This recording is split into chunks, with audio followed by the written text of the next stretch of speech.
नमस्कार, सन्मार्ग लाइव में आपका स्वागत है। हमारे साथ हैं देश को रोशनी देने वाली धनबाद, जिसे कोयलांचल कहा जाता है, वहाँ के विधायक भारतीय जनता पार्टी से हैं राज सिन्हा जी। राज सिन्हा जी, आपका बहुत बहुत स्वागत है सन्मार्ग लाइव में। हम जानेंगे राज सिन्हा जी से कि देश को रोशनी देने वाली धनबाद आज कहाँ है, क्या है, भारतीय जनता पार्टी का क्या कार्यक्रम चल रहा है चुनाव को लेकर के। तो राज सिन्हा जी, ये बताइए कि अब तो कार्यकाल खत्म होने के कगार पर पहुंचा हुआ है, किन मुद्दों को लेकर के आप जनता के बीच में जाएंगे, जबकि विपक्ष लगातार कह रहा है कि सिर्फ जुबानी खर्च पर भारतीय जनता पार्टी की सरकार चल रही है। नहीं, विपक्ष के पास कोई मुद्दा ही नहीं है सिवा गाल बजाने के। आज तक तो कभी कोई काम हुआ नहीं, लेकिन आज विकास विकास विकास। और निश्चित रूप से मैं इस बात को स्वीकार करता हूं, मैं ये नहीं कह सकता कि जितनी कमियां थी धनबाद की सबको दूर कर दिया गया, ऐसा नहीं है। लेकिन फिर भी जो धनबाद बदल रहा है, झारखंड बदल रहा है, देश बदल रहा है, हम इस बात को कह सकते हैं। और जो हमारे माननीय प्रधानमंत्री जी ने कहा है कि सबका साथ, सबका विकास, सबका विश्वास, तो धनबाद में जैसे आप पूछिएगा क्या क्या हुआ, तो धनबाद के युवा पीढ़ी के लिए हमारा चुनाव में हमने कहा भी था, वादा भी किया था, 30-40 वर्ष पुराना डिमांड था वहाँ का कि वहाँ पे विश्वविद्यालय हो। छोटे छोटे कार्य के लिए भी बच्चों को 150 किलोमीटर दूर हजारीबाग जाना पड़ता था। कोयलांचल विश्वविद्यालय का डिमांड था, हमने उसमें विनोद बिहारी महतो जी के नाम को भी जोड़ा और विनोद बिहारी महतो कोयलांचल विश्वविद्यालय का स्थापना आज 2 वर्ष पहले हो गया, अब वहाँ शुरू हो गया। उससे सोचिए कि कितना बड़ा आने वाली पीढ़ी को, लाखों बच्चे, उनके अभिभावक जो परेशान होते थे, उनको उससे राहत मिला। हाँ, अर्थ का तो आराम जरूर मिला, पैसों का आराम मिला, तब इसमें कोई शक नहीं। बिल्कुल, पैसे क्या, वहाँ एक माहौल बना ना, एक शैक्षणिक माहौल। अगर वहाँ पे विश्वविद्यालय हो गया तो धनबाद बोकारो में शैक्षणिक माहौल भी तो हुआ। वहाँ ISM IIT हो गया। तो जो ये शिक्षा के स्तर पे जो हम लोगों ने वादा किया था, जो पार्टी ने वादा किया था लोगों से, उसको पूरा किया। अब सिंदरी खाद कारखाना वहाँ बंद था, वह 6000 करोड़ रुपए की इन्वेस्टमेंट करके माननीय प्रधानमंत्री जी आके खुद खाद कारखाना काम का शिलान्यास किए, वो काम शुरू हो गया। अब सोचिए कि जब एक सिंदरी खाद कारखाना शुरू हो जाएगा फुल फ्लेजेड, तो कितने 6000 करोड़ रुपए की इन्वेस्टमेंट तो उस खाद कारखाने के अंदर हो रहा है। उसके अलावा अन्य जो अगल बगल जो अन्य सब्सिडरी उनके होंगे या अन्य कुछ छोटा छोटा जो फैक्ट्री होगा, तो रोजगार सृजन भी होगा, रोजगार भी होगा, वहाँ युवकों को रोजगार भी मिलेगा, प्लस क्षेत्र का विकास होगा वो अलग। इस प्रकार से धनबाद के अंदर जिन सड़कों पर हम चल नहीं पाते थे, वो आज सड़कें 4 लेन होने लगी। एक केवल बॉटल नेक, एक बैंक मोड़ का इलाका छोड़ दीजिए, इसलिए मैंने कहा कि सारे डिमांड को हमने पूरा नहीं किया है। बैंक मोड़ का जो फ्लाईओवर का जो जाम का प्रॉब्लम है, वो अभी तक सॉल्व नहीं हुआ। हालांकि वो एक अंडरपास बनाने का मामला, वो काम चल रहा है, उस पर माननीय मुख्यमंत्री जी ने बताया कि रेलवे से, केंद्र सरकार से उसको NOC भी मिल चुका है, तो वो लेकिन होगा, अभी नहीं हुआ है। इसके अलावा बिजली की समस्या हमारे यहाँ थी, तो बिजली आज लगभग 900 करोड़ रुपए की योजना बिजली की चल रही है, बिजली की आधारभूत संरचनाओं को दुरुस्त करने के लिए। पहले न पोल बदलता था, न तार बदला था, न जंपर बदला था। आज तो हर 40-50 घर के बीच में आकलन करके ट्रांसफार्मर लग रहा है, अंडरग्राउंड केबलिंग हो रहा है, पोल लग रहे हैं, तार नए नए लग रहे हैं। हमारे धनबाद में पहले 2 सब स्टेशन पर पूरे धनबाद डिपेंड करता था, आज 7 सब स्टेशन केवल मेरे विधानसभा क्षेत्र में हो रहा है। हमारे विधानसभा क्षेत्र में मुनिडी के पास जतुर्डी एक जगह है, वहाँ पे ग्रिड बन रहा है, जो तेनूघाट से वहाँ लाइन आएगा। गोविंदपुर के कांड्रा में ग्रिड बन के तैयार है, फॉरेस्ट क्लियरेंस भी हो गया। अब केवल 2 टावर बन जाएगा और मुझे लगता है कि 10 दिनों के अंदर अंदर नेशनल ग्रिड से जुड़ जाएगा। तो बिजली की जो कमी है वो भी दूर होगी, तो बिजली भी आने लगेगा और आधारभूत संरचना भी दुरुस्त होगा। तो लोगों को जो हम वादा कर रहे हैं कि आपको निर्बाध बिजली देंगे 24 घंटे, वो भी धीरे धीरे हम उस रास्ते पर जा रहे हैं। आपने शिक्षा की जो बात कही, तो एजुकेशन, हायर एजुकेशन की बात आपने की। लोअर एजुकेशन की अगर बात करें तो राज्य भर में जो 1 से 8 क्लास तक के बच्चों का जो मुफ्त में किताब बंटता था, उसके लिए भी दिक्कत हो रही है अभी, और विगत 2-3 वर्षों से सरकारी स्तर पर वो किताब बंट नहीं रहा है। नहीं देखिए, मुझे याद है कि हमने प्रयास भी किया है उसके लिए। हमने पत्र भी लिखा है माननीय मंत्री को कि वो NCERT की किताब ला करके उनको दिया जाए। उसका कुछ टेक्निकल प्रॉब्लम उसमें है। अब इधर क्या डेवलपमेंट हुआ उसमें हमको जानकारी नहीं है, लेकिन अगर ये स्थिति है कि किताब के बगैर पढ़ाई बाधित हो रही तो निश्चित रूप से हम माननीय मुख्यमंत्री जी से भी इस बात को रखेंगे उनके पास और शिक्षा मंत्री से आग्रह करेंगे जल्द से जल्द इसको दूर किया जाए।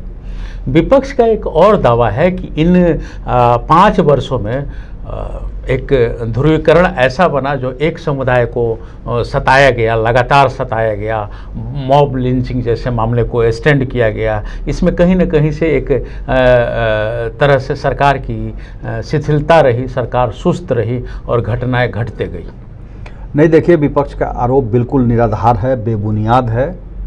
हम तो जब एक बार बताइए, पूछिए विपक्ष से कि जिस समय सरकार की योजना उज्ज्वला योजना, जिसमें हम गरीब माताओं बहनों को गैस का सिलेंडर देते हैं, चूल्हा देते हैं माननीय मुख्यमंत्री जी के द्वारा, तो जब वो बढ़ता है तो उसमें जिस वो एक खास माने वर्ग की जो बात कर रहे हैं, या सीधे सीधे मैं कहूँ तो उनका ज़्यादा जोर अल्पसंख्यकों पे ही होता है। तो जब हम खुद बांटने जाते हैं और हम देखते हैं, बांटते भी हैं, अगर 50 महिलाएं हैं तो उसमें 20 महिला, 25 महिला, 30 महिला भी, 35 महिला भी मुस्लिम बहनें रहती। कहाँ वहाँ पर आड़े आता है जात धर्म? कहीं कोई बाधा नहीं है। जो आवास बन रहे हैं गरीबों के लिए, जो माननीय प्रधानमंत्री जी ने वादा किया है कि 22 तक हम सबके छत पे पक्का छत हो सबके सर पे, वो तो उसमें क्या वो उस धर्म के उस लोगों को नहीं मिलता है क्या? या जो सड़कें बन रही हैं, जो भी विकास के काम हो रहे हैं, उसमें उनको भी बराबर की भागीदारी है। और इसलिए मुझे याद है कि आज किसी ने मुझसे पूछा कि सरकार जो काम कर रही है उससे पक्ष के लोग खुश हैं कि विपक्ष के लोग खुश हैं। मैंने कहा न पक्ष न विपक्ष कोई खुश, यह जनता खुश है। जनता को देख करके, क्षेत्र को, राज्य को, अपने स्टेट को देख करके सरकार काम करती है और सब लोग खुश हैं। आज जो सड़कें बन रही हैं, जो तालाब बन रहे हैं, जो बिजली लग रही है, घर घर जो मुफ्त में गरीबों को बिजली का कनेक्शन मिल रहा है, तो कोई चेहरा देख के थोड़ी ना हो रहा है। या अब कोई मान लीजिए कोई समाज में कोई आदमी कोई चोरी किया, कोई गलत काम किया, अब उसको समाज के लोग उसको पकड़ के पीटे, तब उसके लिए सरकार को दोषी देना क्या? वो वैसे लोगों की नैतिक जिम्मेवारी नहीं बनती है क्या? मोहल्ले के अंदर अगर 100 लोग हैं, 100 घर है, 50 घर है, तो वैसे उन मोहल्ले के लोगों की नैतिक जिम्मेवारी बनती कि नहीं बनती है कि आप उसकी रक्षा करें? बिल्कुल सही बात है। तो सब कुछ लोग सरकार ही से उम्मीद करते हैं, या विपक्ष के लोग जब कोई डूबता रहता है तो फोटो खींचते रहते हैं, उसको बचाने की कोशिश नहीं करते हैं। कोई पिटता रहता है तो लोग कैमरा में उसका वीडियो बनाते हैं, उसको बचाने की नहीं। तो यह तो एक लोगों के अंदर इस प्रकार के भावना का विकास करना होगा कि आप कम से कम आगे आइए। ठीक है, कानून अपने हाथ में हमको नहीं लेना चाहिए, लेकिन जिस प्रकार से एक जो प्रूव्ड है कि जो आदमी क्रिमिनल है, जो आदमी चोर है, अब उसके लिए इतना हंगामा नहीं। एक तो मान लीजिए कि ये बात अलग की होगी, दूसरी तरफ ये देखें कि हम पूरी तरह से जवान हो चुके हैं। झारखंड बने लगभग 19 साल हो चुके हैं, फिर भी अभी डाइन बिसाइन जैसे मामले हो रहे हैं। वहाँ भी लोगों को अंधविश्वास से भी हम लोग अभी तक दूर नहीं कर पाए। ये सामने दिखाई दे रहा है, हमारे यहाँ से पलायन भी जारी है, लगातार पलायन हो रहा है। ये सब बातों को लेकर के विपक्ष अगर मुद्दा बना रहा है तो यही तो विषय है, यही विषय हम भी कह रहे हैं कि आज तक ये देश को आज़ाद हुए 70-72 साल पार हो गया, 60 वर्षों तक एक पार्टी की सरकार रही। यह देश को जानबूझ करके यहाँ के नौजवानों को, यहाँ के लोगों को अशिक्षित करके रखा गया कि न तुमको शिक्षा, अगर तुम शिक्षित हो जाओगे तो तुम बहकावे में आकर के वोट दे करके कांग्रेस पार्टी को नहीं जिताओगे। यह अशिक्षा का परिणाम है। आज हमारी सरकार आई है, यह मोदी जी के और रघुवर जी के प्रयास से धीरे धीरे लोगों को शिक्षित करने का काम किया जा रहा है। और जब लोग पूरी तरह से शिक्षित हो जाएंगे, जब हम उनके जो देखिए आप अभी क्या है, विकास तो बहुत हो रहे हैं, सड़क भी बन रहा है, लेकिन जब तक आम लोगों के, गरीब लोगों के जीवन स्तर को हम नहीं ऊपर उठाएंगे, सड़क और नदी नाला और तालाब और रोड बनाने का कोई फायदा नहीं है। आम लोगों के जीवन स्तर को उठाने का प्रयास मोदी जी कर रहे हैं। तो उसका कोई कट ऑफ मार्क के लिए आप लोगों ने क्या पार्टी में मंथन किया है? क्योंकि देखिए क्या होता है कि बीपीएल अगर इस साल 10,000 है और योजना बन गई 10,000 की, तो अगले साल वो बीपीएल कम होना चाहिए, 7,000 होना चाहिए, 8,000 होना चाहिए, 6,000 होना चाहिए। लेकिन अगले साल का डाटा देखेंगे आप, 5 साल के बाद तो वो बीपीएल 10%, 15% नहीं, अभी बढ़ जाते हैं, अभी घटने के बजाय। जब से मोदी जी आए हैं और जब से आधार से और सब्सिडी से लिंक करना शुरू किए, आप देखे होंगे लाखों करोड़ों कट गया। जो सब्सिडी और राशन और ये वो का जो फ़ायदा ले रहे थे देश के अंदर, पता कीजिए करोड़ों लोग जो फर्जी कार्ड बनाए हुए थे, फर्जी बीपीएल लिस्ट में डाले हुए थे नाम, सब कटे हैं। तो धीरे धीरे यह टेक्नोलॉजी का सहारा लेकर के हम इसको सरकार कम कर रही है, कम हो रहा है। और जो अच्छे अच्छे लोग बीपीएल सूची बना बना के उसका फ़ायदा उठा रहे थे, अब सोचिए जो हज़ारों लाखों जो कार्ड कटे, उसके पैसे वो कहाँ जाते होंगे? जो भी उनको मिलता था उनके नाम पे सुविधाएं मिलती थी, राशन से लेके सब्सिडी से लेके सब कुछ, वो कहाँ जाता होगा? सारे सरकार के जो नेता थे, मंत्री थे, उनके जो हुक्मरान थे, अफसरान थे, उनके पेट में जाता था। आज वो सब बंद हो रहे हैं और इसीलिए विकास दिखाई पड़ रहा है। तो यह फ़र्क है, ये फ़र्क है पहले कांग्रेस की सरकार में और अभी भारतीय जनता पार्टी एनडीए की सरकार में। और इसलिए मेरे पूरे विश्वास के साथ कहता हूँ कि आगे आने वाले समय में यह देश समृद्धशाली होगा, यह देश शक्तिशाली होगा, यह देश स्वाभिमानी होगा और भारत फिर से विश्व गुरु बनेगा। एक बात बताएं, आप कार्यकाल पूरा होने वाला है, नवंबर दिसंबर में विधानसभा चुनाव होने वाला है। अभी आपने अपनी उपलब्धियों को गिनाया कि यूनिवर्सिटी खोला, आईएसएम को आईआईटी का दर्जा दिलवाया। ऐसा क्या क्या काम बाकी रह गया है जो आपके मन में कसक हो, जिसको कि पूरा करने की योजना आपके पास हो? हमारा बैंक मोड में फ्लाईओवर का था, हमने माननीय मुख्यमंत्री से बजट में घोषणा भी करवाया था। और धनबाद के लोगों की एक इच्छा और है, वहाँ पर एक बड़ा हवाई अड्डा बने, एयरपोर्ट, एक कमर्शियल एयरपोर्ट। अब देखते हैं कहाँ तक इसमें, बाकी मोटा मोटी धनबाद के अंदर और विकास की जो बातें हैं वो काम हो रहा है लगभग। और एक पेयजल की समस्या, ग्रामीण क्षेत्रों में तो पेयजल की समस्या का समाधान लगभग हो चुका है, ख़त्म हो चुका है। हमारे शहरी क्षेत्रों में अभी क्योंकि लगातार कॉलोनियाँ बन रही नहीं, लगातार आबादी बढ़ रही है, वैसे जगहों में अभी पेयजल का मैथन, जब अर्जुन मुंडा जी मुख्यमंत्री थे उस समय मैथन से ला करके पानी पहुंचाने का काम हुआ था। उसमें पीएन सिंह जी वहाँ के विधायक थे और मंत्री भी थे, उस समय हुआ था। लेकिन मैथन फेज़ 2 का काम जो है पूरा नहीं हो पाया है और अभी बहुत से कॉलोनियों के अंदर पेयजल की समस्या है धनबाद में, क्योंकि मुझे लगता है कि वो समाधान होना चाहिए था, अभी तक नहीं हुआ। कई बार हम एस्टीमेट वगैरह बनवा के पीएचडी से भेजे भी, तो नगर निगम का वो कंसल्टेंट बहाल हो रहा है और ये हो रहा है, तो दिस डैट करके वो उसमें अभी वो काम नहीं। तो मुझे इस बात का अफसोस है कि हम बिजली का तो काम बहुत तेज़ी से चल रहा है, काम हो भी रहा है, लेकिन पेयजल की काम अभी नहीं। इसके लिए क्या ऐसा नहीं लग रहा है कि नगर निगम कहीं का भी वो है, एक सिस्टम के तहत आबादी का इंतजाम नहीं है, बेधड़क लोगों का आना जाना है और कहीं भी ज़मीन ले लो, कहीं भी मकान बना लो। जैसे मान लीजिए आपके यहाँ का लॉ एंड ऑर्डर पर हमेशा प्रश्न उठते रहा है, थाना तो बढ़ नहीं रहा है। थाना से बात कीजिए, पुलिस से बात कीजिए, तो वो कहते हैं कि भाई हमारे यहाँ नियम है कि 5,000 घर पर एक थाना होना चाहिए, 8,000 घर पर एक थाना होना चाहिए।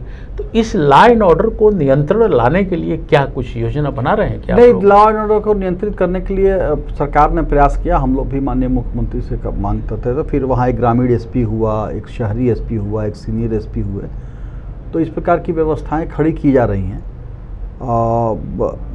धीरे धीरे अब एकदम जो रॉटन मिला है सिस्टम, जो वो धीरे धीरे उसको पटरी पर लाने का प्रयास किया जा रहा है और पहले से बहुत कंट्रोल्ड है लॉ एंड ऑर्डर अभी तो। इस बार फिर आप चुनाव में जाएंगे, जनता को क्या कहेंगे? बिल्कुल, जनता जानती है कि हमारा जो जनप्रतिनिधि है वह जिंदा जनप्रतिनिधि है। हर सुख दुख में लोगों के साथ मैं खड़ा रहता हूँ धनबाद में, और जनता का विश्वास जीतने का मैंने प्रयास किया है। अब कितना काम किए, लगभग मुझे तो लगता है कि हर महत्वपूर्ण विषयों पर मैं अपनी उपस्थिति दर्ज कराते रहता हूँ और हमेशा धनबाद में उपलब्ध रहता हूँ।